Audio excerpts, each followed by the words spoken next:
Hi, everyone. Thank you for returning to I Have a Needle Ministries.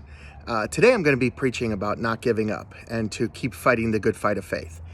It is a huge, big deal to continually go forward, and it's not easy, but the rewards are extraordinary. And so let me begin by saying that it is a beautiful spring is in the air type day. And obviously not if you believe in the groundhog, which I don't. He says 6 more weeks of winter, but I believe it's 50 something degrees, and soon I'm going to be golfing and improving my short game especially. But it's wonderful to sit in the sun and get the effects of the sun and try to feel good about yourself after a lot of dark days. We've only had sun a few times in the last entire 3 weeks. So while we didn't get a lot of precipitation and we were blessed here in South Central Pennsylvania, it has been challenging. And so the last time I preached about fighting and doing what it takes to resist the winter blues. And I succeeded, and then had to struggle again, and then had to fight again, and had to fight again. And so what I'm trying to explain to you guys is that it's hard. I always tell my children that a life with Jesus is not easy, but opposed to being an atheist or an agnostic or any other kind of religion, it is easier. But that doesn't mean every single day is going to be the same, and growth is never linear. So there's going to be tough times. And I'm going to preach about what's important here, how to stick by it, what it says about sticking by it, and especially counter to today's society. So the first thing I want to start with is myself. And I started having more winter blues after James 4:7 says, resist the devil and he will flee. It does not say he will flee and stay away forever. He may leave for a season, and a season could be one day, and a season could be a week. It could be a year. Maybe you could. But what you need to do when the devil doesn't stay away is to fight. And the first thing you do to fight is to realize that you have God living in you through the power of the Holy Spirit. And what does that do for you? It's not just words.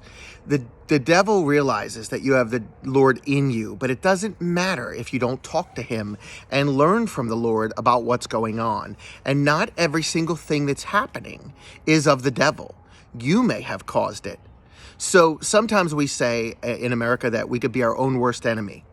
But what does the devil hate the most? He hates that the Holy Spirit has a relationship with us that's personal, and that he is a counselor or an advocate to us to explain to us what's going on in our life. But if we're not talking to the Holy Spirit, we will never listen. So the main thing here is examining yourself, because it's not always the devil. So in my case, I want you guys to learn from me, because I don't take any medicine except for thyroid medicine for the last 30 years because my thyroid doesn't work. But I started taking gabapentin for nerve pain. And over time, I was sleeping better. But then I started taking it because I was sleeping better. So I started using this drug, which is not an opioid. It's not supposed to be addictive. It's actually a drug that is meant to stop seizures in epilepsy. And it was discovered that it can cure nerve pain and allow people to sleep. Well, I started taking it a couple times a week, and then 4 times a week, because it helped me sleep so well. But I was changing who I was, and I was starting to have anxiety and depression. I'm such an upbeat, positive person that I fought through it, and yes, many times I was positive. But overall, how I was handling stress was extraordinarily difficult. And so I didn't even realize this after weeks of an end of year and working hard and all the different things I shared in my last video. I wasn't handling stress the way that I had for the last 20 years. And things were bothering me at a level that they had never bothered me before. So long story short is you go and you say to yourself, what is it? And I spoke with my wife, and we're one thing in Jesus. We're an anointed one thing, a marriage. And she prayed, and the Lord told her it was this drug. So we researched this drug that was supposed to be harmless and was prescribed to me by a doctor at the VA. But long story short is the side effects were anxiety and depression, and I was having dread and fear. I wasn't handling stress proper, and that was one of my specialties, and why I succeeded in business all these years was in a straight commission job. I love that. I revel in the fact that it's stressful, that it's competitive. So I had done something for my personal wellness that was actually hurting me. It was my fault, not the devil, mine. And so I picked this out and I told my wife I won't take it anymore. And I kept it just to take it every once in a while if I have actual nerve pain. But I certainly am not going to take it for sleep because I saw what it was doing. Now it's hard. I'm having a hard time sleeping. I'm reestablishing sleep patterns and things like that. But the Holy Spirit told my wife, essentially telling me of exactly what was going on. And so I went forward and now I have a game plan and the devil is going to flee again. So there's so many different things that we can be told by the Holy Spirit if we're listening. And this is hard. This life is hard. But there are so many different things here that we need to kind of focus on to realize that it's worth it. So 2 Timothy 4:7 says, I have fought the good fight. I have finished the race. I have kept the faith. Now, what is faith? Faith itself is defined as the belief in the unseen. So you can't hold it. You can't see it. You can't, grab it but it's tangible to those that understand God. And we realize what our reward is. And we realize what happens every day when we're a Christian, that it's easier. That doesn't mean that overall it's easy. And so running the race in a faith game where you can't see the results often, sometimes is very hard. But I like to take it and I like to think about overcoming obstacles. And there's so many things that we look at and so many things that occur because we are in this society. So let's look and let's take it and kind of contrast it with what I'm saying. We have tremendous respect for veterans because they go and do the things that we don't want to do. And when I went and served, people say, man, thank you for your service. And what does that mean? Well, the service is going to a foreign country when you're 18 years old, not knowing anybody, having to make friends. My unit was filled with people that looked nothing like me. There were 12 whites out of 120. Many people didn't speak the language that I spoke. There were so many Latinos. But I wound up loving them and becoming brothers with them. And it was amazing. It was hard, but it was a service. It was hard. I had to transpose myself and not go directly to college like my friends. And so now people honor me for that. And why? Because they know that while many are called in the Bible, few are chosen. And I feel like I was chosen for that service. And now the service is to be on the team of God, in the military of God, to fight for him. He is the ultimate king, the King of Kings, the name above all names. These are all true, but it doesn't say anywhere that it's going to be easy. It is a service. We must battle. And so when you take a look at some of these things, it's difficult. But look at the apostles. They were martyred. They were hung upside down and crucified upside down. They were tortured. They were shipwrecked. They were beaten. They were chastised. They were, people stole from them. They were of no regard in society. They were seen as a cult. And now look, they are among the King of Kings in heaven.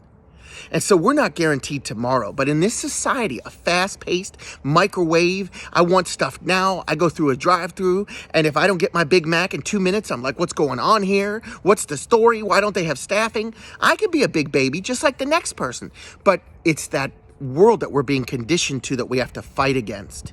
Because we used to be in a drive-through as long as we are now, but we just don't remember it because it became efficient. And now we think we're dying if we don't get our sandwich within a few minutes. And yes, I'm exaggerating, but not much. If a text message doesn't go through in a few minutes, we can't believe our technology has failed. But when I worked for Verizon Wireless, we are beta testing the text messages, and it would take time. And when we would go online, I remember being in Tampa, Florida, going online with a big brick phone, and I was using the internet, and it would take forever for a page to come up because it was over the air and we didn't have Wi-Fi, let alone 5G. The point is, we've become accustomed to speed, but some things that are worthwhile in life are not easy to achieve. They are difficult. And I take this military thing a step further. I watch military programming almost every day of my life. And I can't imagine what people went through, freezing to death and dying and freezing in place in Korea at the Chosin Reservoir, laying there and freezing to death in whatever position you died, where when they came and found your body, you were frozen stiff and they had to break you just to be able to fit you in a body bag. We're talking about devastation that Americans went through that I will never imagine because I had a blessed experience when I was in warfare compared to what they went through. And so I always have an appreciation because I think of what they went through. But when they were standing there and the Chinese came across the Yalu River And they were shooting Chinaman after Chinaman. They were fighting for their life. They didn't say, oh my God, I have to shoot another person. They knew it was them or the enemy. And enemies change, and there's societies that we're friends with now that we weren't, like the Japanese, that are wonderful. But the point is, whenever you go to serve, you know you have to do what you have to do within the Geneva Convention. And it is so hard, so much harder than I ever can imagine. People freezing to death in North Korea, near the Chinese border, in the early 50s, or at the Battle of the Bulge in 44 into 45 in the winter when the Germans attacked. I think of these things often because I appreciate what people did for me and I served. So when we're in the army of God, what are we willing to do? There are seasons that are easy and all I do is golf and goof around and everything's wonderful and I give my sermons and my wife is beautiful, my kids are well behaved. And there are seasons like right now where I've had the winter blues and I've had to fight, but it's nothing compared to somebody that doesn't have salvation or doesn't have the hope of faith. And so when I look at these things, I am so blessed to know what I have.